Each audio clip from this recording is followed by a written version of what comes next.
আপনি শাড়ি লুঙ্গি দিলে কি হবে? ওরে শাড়ি দিচ্ছেন দুপুরে, রাত্রেবেলা ও আরেক জায়গায় লাইন ধরে আছে, বিরিয়ানির প্যাকেট দিতেছে ওইখানে। কথা কোন? সারাটা বছর ও জাকাতের টাকা নেবে, ওর কিচ্ছু হবে না। বরং এমন কিছু তাকে করে দিতে হবে যেটা দিয়ে সে ফ্যামিলি লিড করতে পারে। একটা সিএনজি কিনে দেন, ওই ফ্যামিলিতে কোনো যুবক থাকলে সিএনজি চালায়া, অটো চালায়া ফ্যামিলিটারে চালাবে।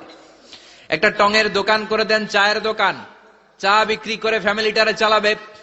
অস্ট্রেলিয়ান একটা গাই কিনে দেন, গরুর দুধ বিক্রি করে তার ফ্যামিলি চলবে। কিংবা মাছের একটা খামার করে দেন, মুরগির খামার করে দেন, ঠিক কিনা? ওমরে ফারুক বলতেন, এমন ভাবে জাকাত দাও যাতে করে যাকে জাকাত দিয়েছে জীবনে কোনোদিন সেজন্য আর কারো কাছে যে হাত পেতে জাকাতের জন্য দাঁড়িয়ে না থাকে। এই বিধানটা কার? এজন্য আল্লাহ বললেন, আলহাকুমুত তাকাসুরু হাত্তা যুরতুমুল মাকাবির। দুনিয়ার লোভ লালসা তোমাদের কমবে না যতদিন না তোমরা কবরে ঢুকো। কার কথা? চিল্লায় বলেন।